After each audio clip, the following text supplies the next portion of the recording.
Bonsoir à tous, nous sommes en direct de l'Isle-sur-la-Sorgue pour les universités du Modem. Je suis avec le ministre des Affaires étrangères, Jean-Noël Barrot. Bonjour. Bonjour. Je suis ravie de vous accueillir pour cette édition spéciale sur LCI. Allons tout de suite sur la situation internationale. On a vu ces derniers jours des aéronefs, des drones au-dessus de l'espace aérien otanien, notamment au Danemark, au-dessus des aéroports danois. Est-ce que vous pouvez nous dire avec certitude aujourd'hui que ce sont des drones russes ? Ce que je peux dire, c'est que la France a manifesté sa disposition immédiatement, par la voix du président de la République, à contribuer, à apporter du soutien aux autorités danoises pour pouvoir sécuriser leur espace aérien. Ces drones qui ont été détectés et qui ont paralysé l'activité des aéroports danois s'inscrivent dans 2 semaines pendant lesquelles nous avons assisté à des provocations inacceptables en provenance de la Russie. En Pologne, en Roumanie, en Estonie, des drones, des avions de chasse qui ont violé l'espace aérien de l'Europe et de l'OTAN. Et cela a été russe, vous pouvez nous le confirmer? Cela a été russe, et d'ailleurs la réponse des alliés de l'OTAN a été extrêmement ferme. Des moyens militaires, notamment italiens, ont été mobilisés pour intercepter et escorter ces drones, ces avions, pour qu'ils sortent de l'espace aérien. Et au-delà de ça, à 2 reprises ces dernières semaines, les alliés de l'OTAN se sont réunis au titre de l'article 4 du traité de l'Atlantique Nord pour déterminer les réponses à apporter à l'avenir en matière de renforcement de la posture, en matière de renforcement des capacités, mais aussi des règles d'engagement pour monter d'un cran, comme l'a dit le président de la République, assurer la défense de l'Europe et de l'OTAN et dissuader toute nouvelle menace. Mais vous savez que certains partenaires otaniens demandent l'abattage de ces drones. Pourquoi la France ne monte pas d'un cran, en tous les cas, d'aller à ce niveau-là? Je vous l'ai dit, ces discussions sont en cours entre les alliés. Rien ne peut être exclu, mais dans le cas très précis qui était cité, qui est celui de la Pologne par exemple, ou de l'Estonie avec l'incursion pendant 12 minutes d'avions de chasse russes escortés par des avions de chasse européens, la réponse appropriée n'aurait sans doute pas été d'abattre ces avions. Cependant, pourquoi les règles d'engagement, la posture et les moyens additionnels sont au cœur des discussions actuelles des alliés de l'OTAN qui entendent bien faire respecter la protection de l'espace aérien européen et écarter toute nouvelle menace. Pourquoi ce n'est pas adapté dans le cas de la Pologne? Vous savez, la dissuasion, moins on en parle, et plus elle est efficace et mieux on se porte. Mais ce qui est certain, c'est que la Russie commettrait une lourde erreur si elle doutait du niveau de préparation, du niveau d'unité et du niveau de résolution des alliés de l'OTAN, qui sont prêts à mobiliser tous les moyens à leur disposition, militaires ou non, en fonction de ce qui leur apparaîtra nécessaire pour protéger l'espace aérien, pour protéger le territoire européen et pour écarter toute menace. Donc vous n'excluez pas l'abattage de drones? Tout dépend des circonstances dans lesquelles de nouvelles violations se produiraient. Mais il est évident que nous ferons tout pour que de telles violations ne se reproduisent plus. Je vous donne l'exemple de la Turquie, monsieur le ministre. En 2015, la Turquie a vu son espace aérien violé par des avions russes, avions abattus. Ça ne s'est plus jamais reproduit. Pourquoi ne pas prendre exemple là-dessus? Je vous le dis, la Russie ne doit pas en douter. La résolution des alliés de l'OTAN, y compris des États-Unis, est extrêmement ferme et les violations de l'espace aérien, du territoire de l'OTAN et de l'Europe ne resteront pas impunies. Sur le sujet de l'Ukraine, monsieur le ministre, Donald Trump aurait changé de position. En tous les cas, c'est ce que laisse entendre le président Emmanuel Macron. On a vu plusieurs volte-face du président Donald Trump sur le sujet de l'Ukraine. On a l'impression d'avoir tout et son contraire d'un jour à l'autre. Qu'est-ce qui vous fait dire que cette fois-ci, Donald Trump n'a pas changé d'avis et a vraiment changé de ton sur l'Ukraine? Donald Trump a dit cette semaine que la Russie est un tigre de papier. Qu'est-ce qu'il entend par là? Eh bien, tout simplement de dire que la Russie est en échec. En échec sur le front d'abord, puisque depuis 1000 jours, la Russie n'a pas progressé d'un iota.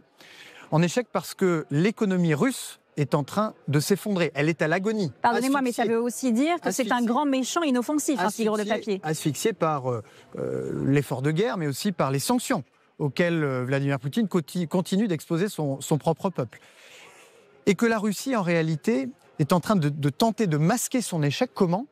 Eh bien, en pilonnant les villes de l'arrière par des attaques massives de drones et de missiles pour saper le moral ukrainien, et puis en se livrant à des provocations inacceptables aux frontières de l'Europe et de l'OTAN. Et donc, Donald Trump a bien compris tout ça. Il le voit. Et c'est ce qu'il a affirmé avec beaucoup de force. La Russie est un tigre de papier qui tente de vous faire peur, mais qui n'y parviendra pas. Mais concrètement, qu'est-ce que ça change sur le plan diplomatique ? Est-ce que Donald Trump va, par exemple, arrêter son veto sur l'utilisation d'armes longue portée au sein même de la Russie ? Est-ce qu'il y a une possibilité que ça change de ton d'un point de vue militaire ? Mais nous avons vu les États-Unis changer de posture ces dernières semaines.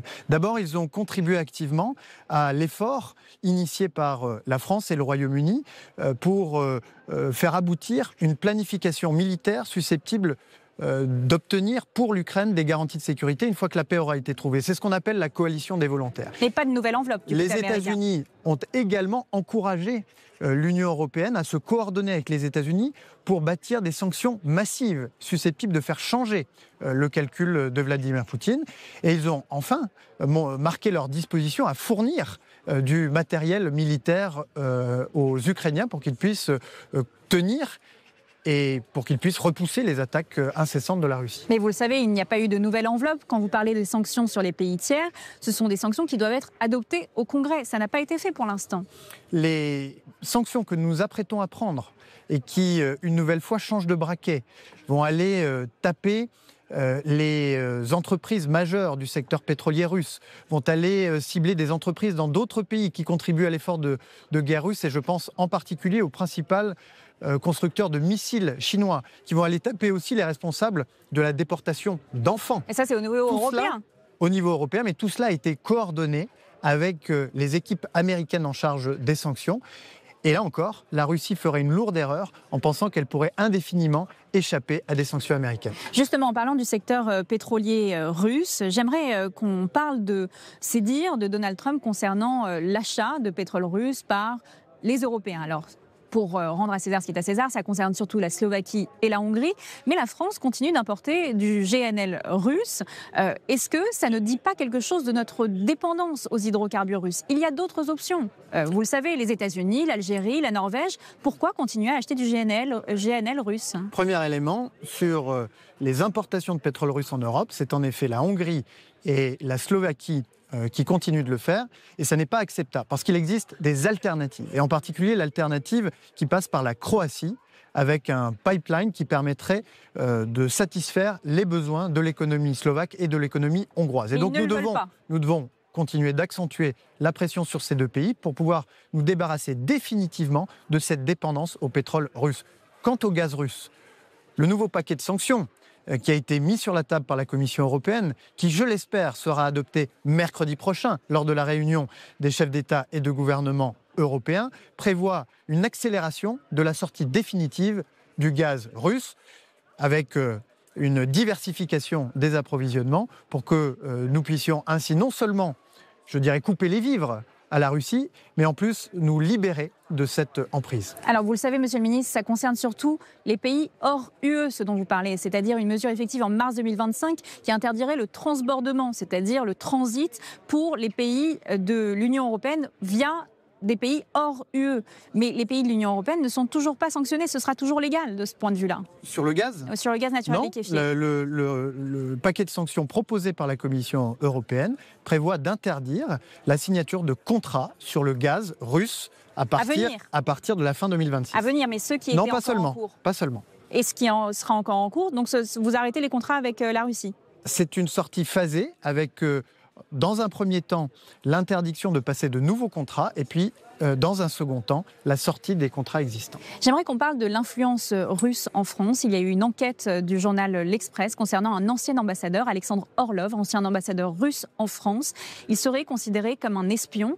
Ça a été fait à partir de documents de la DST envoyés au Quai d'Orsay. Quelle est la position du Quai d'Orsay sur ce sujet-là ? Ce sont à ce stade des allégations qui méritent d'être vérifiées, mais ce qui est d'ores et déjà certain, c'est que les propos de M. Orlov sont indignes d'un ambassadeur ou de quelqu'un qui a exercé les responsabilités d'ambassadeur dans notre pays et qui interroge sur la légitimité ou l'opportunité de sa présence sur le territoire français. Vous dites allégation, mais il y a tout de même des preuves. Ce sont des documents de la DST qui ont été envoyés au Quai d'Orsay. Ça fait plus de 20 ans que ces documents existent. Comment peut-on encore parler d'allégation ? À ce stade, ce sont des allégations qui doivent être vérifiées. Donc, vous ne le renvoyez pas en Russie ? Je vous l'ai dit, les propos qu'il a tenus soulèvent la question de l'opportunité de son maintien sur le territoire français. Des propos également tenus par Benjamin Netanyahou à l'ONU. Il a prononcé son discours hier. Il rejette les accusations de génocide. Et vous ? C'est une qualification qu'il appartient aux juridictions internationales que nous soutenons, la Cour pénale internationale, la Cour internationale de justice, de trancher. Et vous vous êtes toujours opposé à utiliser ce mot pour le moment ? Je vous le dis, c'est une qualification juridique, chacun dans son rôle. Et dans le droit international, c'est comme dans le droit national, il y a une séparation des pouvoirs, il faut la respecter. Donc la même chose pour le 7 octobre ? Vous ne considérez pas que c'est un génocide ? Le 7 octobre, c'est le pire massacre antisémite de notre histoire. C'est un pogrom que nous avons condamné comme tel dès le premier jour et dont nous avons obtenu, pour la première fois, qu'il soit condamné comme tel par les Nations Unies le 12 septembre dernier, avec l'adoption de ce texte présenté par la France et l'Arabie Saoudite, qui a été adopté à l'immense majorité des pays des Nations Unies. Lors de notre dernière interview, Monsieur le Ministre, vous m'aviez dit que la France proposait d'envoyer de l'aide humanitaire, ou en tous les cas de gérer l'aide humanitaire à Gaza. Est-ce que vous avez fait face à un nouveau refus de l'administration israélienne ? Je crois que nous avons beaucoup progressé sur ce sujet, notamment ces derniers jours où la communauté internationale se retrouvait pour l'Assemblée générale des Nations Unies, puisque le plan français pour une mission internationale de stabilisation qui viendrait sécuriser Gaza dès un cessez-le-feu intervenu, eh bien ce plan a été, je dirais, intégré dans les réflexions de l'administration américaine qui souhaite parvenir au plus vite à un cessez-le-feu, à la libération des otages, à l'entrée massive de l'aide humanitaire, mais qui pour cela a besoin d'avoir un plan également pour l'immédiate après-guerre. On parlerait d'un deal qui aurait été trouvé entre Donald Trump, le Hamas et Israël. Une rencontre est prévue lundi entre Donald Trump et Benjamin Netanyahou. Vous y croyez ? Je l'espère en tout cas.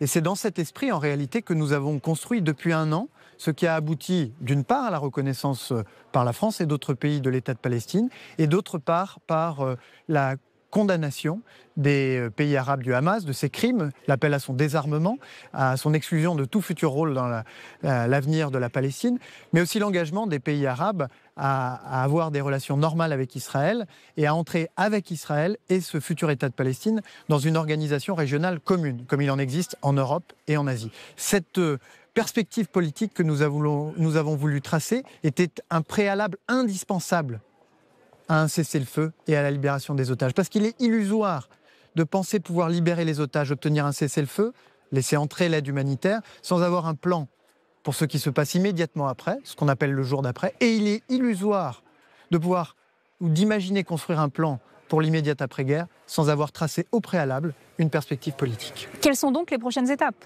Après la reconnaissance d'un État palestinien, quelles sont les étapes que vous mettez en place avec la communauté internationale pour faire en sorte que ça arrive à quelque chose et que ce ne soit pas juste une chimère ? Première étape, la libération des otages, le cessez-le-feu, l'entrée massive de l'aide humanitaire. Deuxième étape, une administration transitoire à Gaza, une mission internationale de stabilisation permettant d'assurer la sécurité à la fois des Palestiniens et des Israéliens, et d'organiser le désarmement du Hamas par une force internationale qui aura été mandatée par les Nations Unies. Quel pays ? Avec les pays qui ont d'ores et déjà, cette semaine, à l'initiative de la France d'ailleurs, commencé à évoquer une participation possible de leur part. Certains l'avaient déjà fait. Donc la France également ? La France pourrait contribuer, pas nécessairement en étant présent sur le terrain en tant que France, mais je veux signaler que l'Union européenne, au travers de 2 missions, est déjà présente à Gaza et notamment à Rafah avec la mission OIMAM.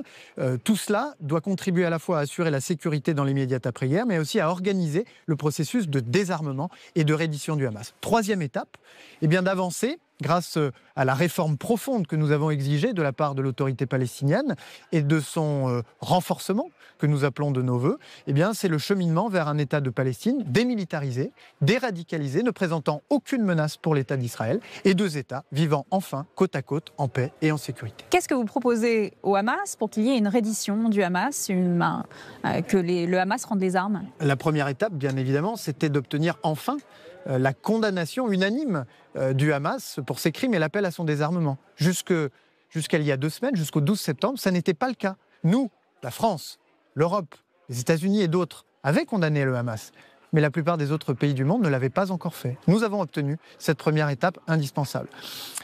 Désormais, il faut que le Hamas consente, dans le cadre d'un accord de cessez-le-feu de libération des otages, non seulement à libérer les otages, mais également à se désarmer et à accepter son exclusion définitive de tout rôle dans l'avenir de la Palestine. Monsieur le ministre, vous savez que dans tous les conflits armés historiques, aucun groupe terroriste n'a rendu les armes. Il faut bien une monnaie d'échange. C'est pas vrai. Il y a eu des processus dans l'histoire de désarmement, de démobilisation qui ont réussi. Et Lesquels ? ce sont ces processus de démobilisation qui ont en partie inspiré les propositions que la France a mises sur la table cette semaine. Aux côtés du Royaume-Uni, il y a dans un certain nombre de pays des voies pacifiques qui ont été trouvées. Ça a été le cas, par exemple, en Irlande du Nord.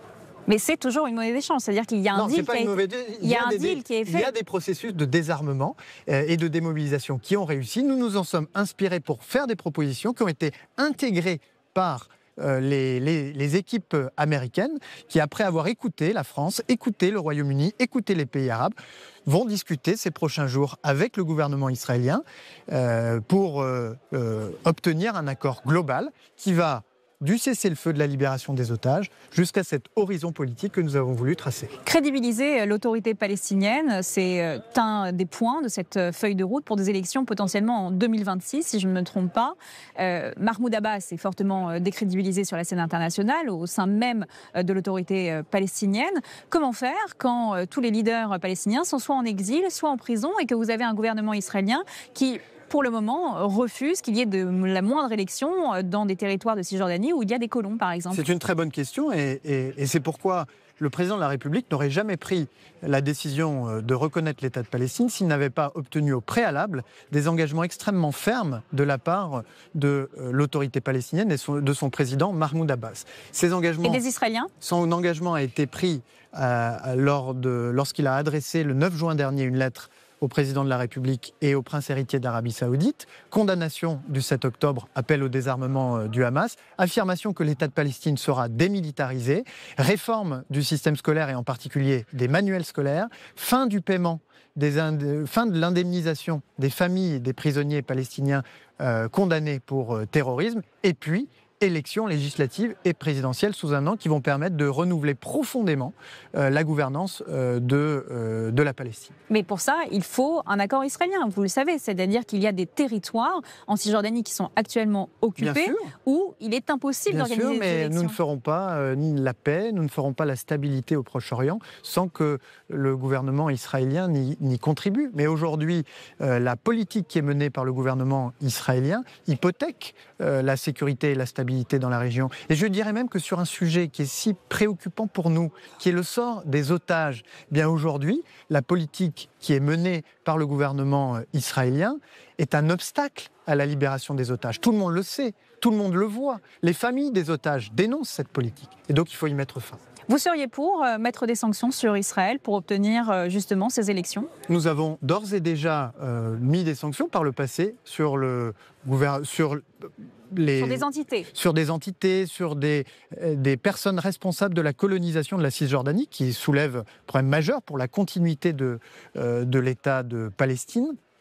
La Commission européenne a mis sur la table, il y a quelques jours, une série de mesures de restrictions et de sanctions à l'encontre d'Israël qui n'ont pas encore pu être adoptées, puisqu'elles supposent que des majorités soient formées en Europe, mais je suis convaincu qu'elles vont faire bouger les lignes et nous permettre d'obtenir ce que nous voulons, la levée du blocus humanitaire. Donc de nouvelles sanctions. La levée du blocus humanitaire, la levée du blocus financier d'Israël sur l'autorité palestinienne, la levée du blocus médiatique également sur Gaza, la fin des opérations de ce système de distribution militarisée de l'aide humanitaire qui a provoqué des bains de sang à Gaza.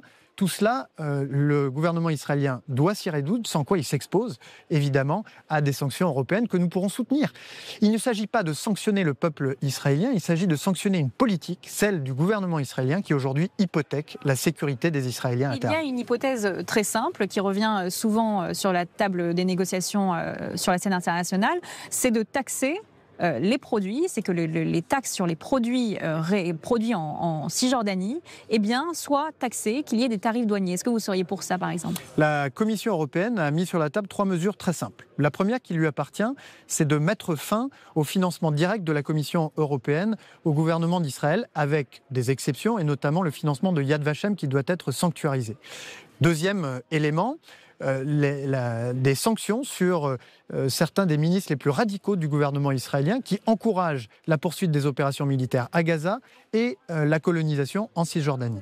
Elle suppose l'unanimité des États membres de l'Union européenne. Troisième mesure mise sur la table par la Commission européenne, c'est la suspension du volet commercial de l'accord d'association, c'est-à-dire de devoir être réappliqués des droits de douane sur des produits en provenance d'Israël qui jusqu'à présent en étaient exonérés. Cette décision suppose la majorité qualifiée, c'est-à-dire les 2/3 des États membres, et c'est ce dont les chefs d'État et de gouvernement vont discuter le 1er octobre prochain. En parlant des sanctions, qu'en est-il de l'Iran? On est un peu au point mort des négociations sur le nucléaire iranien. L'Iran a fait comprendre que tant qu'il y avait la possibilité de sanctions, il n'y aurait pas de pourparlers. Qu'en est-il? Est-ce que vous mettez en place des sanctions contre l'Iran? C'est aujourd'hui même que sont réappliquées les sanctions des Nations Unies, des embargos mondiaux sur les armes, sur les équipements nucléaires, sur les banques et sur les assurances, qui avaient été levés il y a 10 ans, quand a été trouvé l'accord sur le nucléaire iranien. La réapplication de ces sanctions est à l'initiative de la France et de ses partenaires allemands et britanniques. Pourquoi ? Parce que depuis un an, nous avons invité l'Iran à nous donner toutes les garanties nécessaires pour que nous puissions être certains que l'Iran n'accède pas à l'arme nucléaire. Nous avons demandé ces garanties pour que nous n'ayons pas à en venir à la décision qui est prise et effective aujourd'hui, c'est-à-dire la réapplication des sanctions. Malheureusement, l'Iran ne s'est pas saisi de cette proposition. Et donc désormais, la porte de la diplomatie reste ouverte. Nous voulons poursuivre le dialogue qui doit nous permettre d'obtenir... Mais les Iraniens ne veulent plus. C'était leur condition. Les Iraniens étaient ouverts au dialogue, mais ils n'ont pas fourni ces garanties que nous attendions et qui auraient pu nous amener à reporter cette décision d'application des sanctions. Mais vous savez ce que disent les Iraniens? S'il y a ce mécanisme de snapback, c'est-à-dire d'outils de sanctions, les Iraniens ne permettront plus à l'AIEA, l'Agence internationale de l'énergie atomique, de se rendre sur les sites en Iran. Est-ce qu'il n'y a pas un risque de ne pas pouvoir avoir un œil sur la situation nucléaire iranienne? C'est l'intérêt de l'Iran de poursuivre le dialogue. Un dialogue exigeant qui mène à un encadrement très strict du programme nucléaire civil iranien, de son programme de développement de missiles et de son soutien à des groupes terroristes dans la région.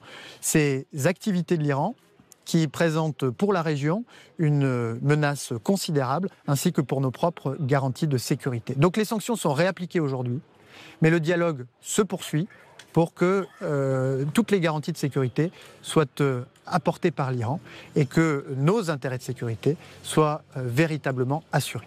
Jean-Noël Barrot, nous sommes aux universités du Modem aujourd'hui. Parlons un peu de politique intérieure. Nous avons le discours de François Bayrou dimanche. Est-ce que le Modem s'inscrit dans le projet de Sébastien Lecornu aujourd'hui? D'abord, François Bayrou, lorsqu'il a quitté Matignon, l'a dit. La responsabilité du Modem, c'est d'aider à trouver un point d'équilibre qui nous permette de retrouver une forme de stabilité dans un monde qui est déchiré par toutes les violences, par toutes les crises que nous venons d'aborder ensemble. Ensuite, le Premier ministre, dans son entretien, l'a dit hier, le gouvernement est sous la tutelle du Parlement. Le gouvernement proposera et le Parlement disposera. Et donc la responsabilité du Modem sera, dans le moment qui s'ouvre, de faire des propositions pour trouver ce point d'équilibre qui nous permettra d'éviter une instabilité synonyme de division et d'affaiblissement. Est-ce que vous souhaitez rester à votre poste, monsieur le ministre ? Moi, je souhaite d'abord que le gouvernement réussisse, que le pays réussisse. Les questions personnelles sont secondaires. Mais d'un point de vue personnel, oui, non ? C'est au président de la République et au Premier ministre qu'appartient la prérogative des nominations. Est-ce que vous avez échangé avec Sébastien Lecornu ces derniers temps à ce sujet ? J'ai naturellement échangé avec Sébastien Lecornu parce que l'actualité internationale et les enjeux sont si importants et si denses qu'il était inconcevable que je ne puisse pas lui rendre compte de ce que nous avons fait cette semaine à New York et de toutes les manœuvres en cours. La déflagration politique des dernières heures, c'est également la condamnation de Nicolas Sarkozy en première instance. En tant que ministre, est-ce que vous êtes choqué de cette décision ? C'est d'abord une épreuve personnelle et familiale.